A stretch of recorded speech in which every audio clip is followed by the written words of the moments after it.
उफ, आज और दफ्तर जाने के बारे में सोच ही नहीं सकता। इस ठंडे ठंडे मौसम में कोहकनी घूमने का फैसला ही सबसे बेहतर रहा। इस साल बहुत सी छुट्टियां बची हुई थी, इसलिए सोचा तुम लोगों को थोड़ा घुमा लाऊं। अच्छा जी, तो बताइए कहाँ ले जा रहे हैं हमें? इसे तुम लोगों को सरप्राइज दूंगा। अरे ये अजब सा भारी भरकम शंख, पता नहीं क्यों इसे यहाँ रखा है। ना यहाँ कोई मंदिर है, ना ही कोई महल, बस इस सुनसान झोपड़ी के आंगन में खामोशी से बैठा है, जैसे किसी बुरी खबर का इंतजार कर रही हो। आज तक मेरे दादी माँ ने मुझे बताया नहीं कि इसका काम क्या है। इस पेड़ को लेकर कितना कहानियाँ सुनाई है दादी। सुना है पहले यह राजकुमारियाँ नहाने आती थी। समय का फेरे तो देखो, अब हम जैसे गरीबों का बसेरा है यहाँ। यार दीदी भाई, अकेली इस पेड़ के नीचे खड़ी होकर इससे घाट लड़ा रही है। मैं तो तुझे बागान में ढूंढ रही थी, सुबह कहाँ गई थी सुना? बस यही थोड़ा गांव की तरफ गई थी दादी। रात होने पर इस जंगल का रूप जैसे बदल सा ही जाता है, कैसे अजब सा डर लगा रहता है। इसलिए दिन के उजाला में थोड़ा चाल खरीद लिया है। हमारी किस्मत तो देखो दादी, 2 औरत इस जंगल में अकेले ही टिकी हुई हूँ। भगवान का आशीर्वाद है शायद, इसलिए कोई खतरा हमें छू नहीं पाता है। मगर दादी वही सवाल है, इस पेड़ के नीचे इतना बड़ा शंख का क्या काम है? अरे दीदी भाई, ये ऐसे ही नहीं रखा गया, इसे रखा गया है ताकि अगर कभी जंगल में कोई बड़ी मुसीबत आए तो इस शंख को बजाना होगा। इसका भयानक आवाज सुनकर पूरे गांव के लोग सतर्क हो जाएंगे और हमें बचाने वो लोग जरूर आएंगे बेटा। ओहो, तो ये बात है। मैं तो सोच सोच कर परेशान थी कि इसका काम क्या है। इतना बड़ा शंख, लोग तो देखकर ही डर जाएंगे। इतना मत सोच, आसमान को देख, हालत ठीक नहीं लग रही है। बारिश का मौसम है, किसी भी वक्त जोरों से बारिश शुरू हो जाएगी। रात भर बारिश हुई तो चूल्हा जलाना मुश्किल हो जाएगी। चल उससे पहले रात का खाना बना लेते हैं। कोहकिनी गांव नाम तो बहुत सुंदर है, मगर ये जगह असल में है कहाँ?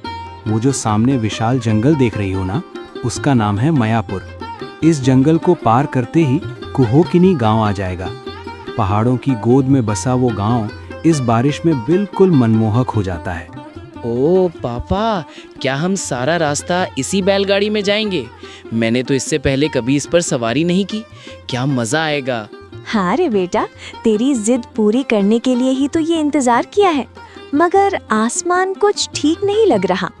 अरे बारिश देखने में तो मजा ही आएगा। बैलगाड़ी में बैठकर बारिश देखते हुए जंगल पार करेंगे, ये एक अलग ही अनुभव होगा।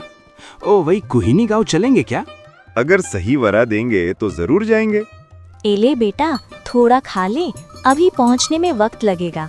ए थोड़ा मूंगफली है, खा ले। ओ बाबू, सर्वनाश हो गया। इस बारिश में तो गाड़ी अब एक कदम भी नहीं हिलेगी। ये क्या कह रही हो? गाड़ी क्यों रुक गई? चलो ना, थोड़ा आगे ही तो गांव है। असंभव बाबू, कीचड़ इतना ज्यादा है कि पहिया गड्ढे में धंस गया है। इस बारिश में बैलों के लिए गाड़ी खींचना अब मुमकिन नहीं। हम सबको यहीं उतरना होगा। उतरना होगा मतलब? इस सुनसान जंगल में बारिश में भीगते हुए हम कहाँ जाएंगे? अब तो शाम होने को आई है। मुझे डर लग रहा है माँ, चारों तरफ कितना अंधेरा लग रहा है। डरो मत बेटा, थोड़ा इंतजार करके देखते हैं। बारिश कम हुई तो हम पैदल ही जंगल पार कर लेंगे, मगर अभी हमें कहीं सर छुपाने की जगह ढूंढनी होगी। बहुत जोरों से बारिश हो रही है। ऐसे ही एक बारिश की रात में तेरे बाबा मछली पकड़ने गई थी, लेकिन ओफो छोड़ो ना दादी, चलो आओ आप चाय पी लो। इस बारिश में चाय पीने का मजा ही अलग है। घर में कोई है क्या? कृपया कोई दरवाज़ा खोलिए, हम बहुत बड़ी मुसीबत में हैं। ओ माँ, ये क्या हो रहा है? ओ बेटा, तुम लोग ऐसे छोटे बच्चे और बहू को लेकर बारिश में क्यों भीग रही हो? जल्दी से अंदर आ जाओ। दीदी भाई, जल्दी घर से गामछा ले आ तो, और इनको पहनने के लिए कुछ गर्म कपड़ा दे दे। बहुत बहुत धन्यवाद माँ। हम मोहिनी गांव जा रहे थे मगर बीच रास्ते में बैलगाड़ी फंस गई। हम यहाँ कुछ भी नहीं जानते। मैं जानती हूँ बेटा, ये जंगल बड़ा रहस्यमय है। जाओ, पहले सब अंदर जाकर गीले कपड़े बदल लो। छोटा सा बच्चे का शरीर पहले पूछो, नहीं तो ठंड लग जाएगी। यहाँ बैठिए आप लोग, हम दादी और पोती के अलावा यहाँ और कोई नहीं है। इस बारिश के रात में ज्यादा कुछ इंतजाम नहीं कर पाया, बस साधारण सा खिचड़ी है, आप लोग खा लीजिए। क्या कह रही हैं दीदी? इस मुसीबत के वक्त आपने हमें पनाह दी, खाना खिला रही हैं, यही बहुत है। आप ना होती तो इस जंगल में हम कहाँ जाते पता नहीं। आते वक्त भी जैसे कुछ लोग हमारा पीछा कर रहे थे, बड़ा अजीब लग रहा था। पीछा कर रहे थे? ये जंगल ज्यादा ठीक नहीं है बेटा, यहाँ सावधान रहना पड़ता है। दीदी, वो इतना बड़ा शंख क्यों रखा है? उसे देखकर मुझे थोड़ा डर लगा। डरो मत बेटा, वो हमारी रक्षा के लिए है। जंगल में कोई खतरा हो तो वो शंख बजाने पर गांव के लोग आते हैं। हम अकेले रहते हैं ना, इसलिए वो ही हमारा सहारा है। आपकी हिम्मत माननी पड़ेगी। इस गहरे जंगल में आप दो औरतें अकेली कैसे रहती हैं? कोई है क्या? थोड़ा मदद कर दीजिए। क्या हुआ? आप लोग भी भीग कर आ गए हो? आ जाओ, बारिश खत्म हो जाए तो चली जाना। ठीक है।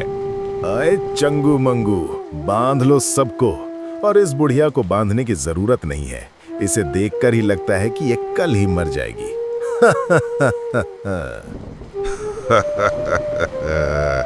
तो यहाँ छुपे बैठे हैं शहर के अमीर मुर्गे।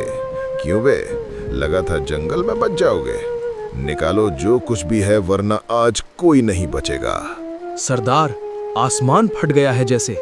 ये बारिश थमने का नाम नहीं ले रही। क्या करें? बारिश रुकने का इंतजार करें या इसी तूफान में डाका डालें? अच्छा ठीक है, थोड़ी देर रुक जाते हैं, उसके बाद ही निकल जाएंगे। और तुम लोग जितना भी सोना है सब एक साथ इकट्ठा करके बांध लो, एक भी सोना छूटना नहीं चाहिए। क्यों रे माझी, सोचा था इस बरसात की रात में हमारी नजरों से बचकर निकल जाओगे। इस मायावन की रियासत हमारे इशारों पर चलती है। अरे शैतान की औलाद, तुम लोग फिर से आ गए। ये लोग तो मुसीबत में पड़कर मेरे पास आए हैं, इन्हें तो छोड़ दो। चुप रहे बुढ़िया, बहुत बकबक कर ली तूने। उस्ताद जी, इस बुढ़िया और छोरी को भी बांध दें क्या बोलते हो? नहीं नहीं, बुढ़िया तो वैसे भी शमशान जाने की उम्र में खड़ी है, वो हमारा क्या उखाड़ लेगी। बल्कि इस शहर से आए बाबू पर नजर डालो, साथ में क्या क्या लाया है सब निकाल। सोना चांदी, घड़ी और जो भी पैसा है सब हमें चाहिए। मेरे पास जो कुछ भी है सब ले लीजिए। कृपया मेरी पत्नी और बच्चे को छोड़ दीजिए। मैं एक मामूली नौकरी करता हूँ। फालतू बात बंद कर। शहर जाकर 10 लाख रुपए फिरौती लेकर आएगा तब ही इन्हें छोड़ेंगे, नहीं तो एक ही वार में सर धड़ से अलग कर दूंगा। अरे बाप रे, हमारा ऐसा सर्वनाश मत करो। मेरे छोटे बच्चे को मत मारो तुम लोग। खबरदार, मेरे दादी और ये लोगों को हाथ मत लगाना। याद रखना, यह हम अकेला नहीं है। अच्छा, क्या करेगी तू? सुनूं तो। मच्छर बहुत काट रहे हैं, पहले मच्छर भगाने का इंतजाम कर रूपवती पोती, नहीं तो तेरी किस्मत में दुख ही दुख है। दीदी भाई, इनकी बात सुन। तू थोड़ा अच्छे से एक आयुर्वेदा तेल बनाती है, वही तेल जरा ला कर दे दे, ताकि मच्छर मर जाए और इनका मिजाज थोड़ा ठंडी हो जाए। ठीक है दादी, मगर पहले मेरे हाथ तो खोल लो। अगर तुम लोग मेरे हाथ नहीं खोलोगी तो मैं मच्छर मारने का तेल कैसे बनाऊंगी? ये लीजिए, तेल यहाँ रखा है, सब लोग आकर लगा लीजिए। मैं तो एक एक के पास जाकर नहीं लगा पाऊंगी ना। वाह, तेल की झांस तो जबरदस्त है। चल सब मिलकर ये तेल ले लेते हैं। कमबख्त मच्छर बहुत काट रहे थे। मेरी आंखें, धोखा, इस छोरी ने धोखा दिया है। शंभू, पकड़ इसे। दादी अभी खोलो हाथ। मेरी आंखें, धोखा, इस छोरी ने धोखा दिया है। शंभू, पकड़ इसे।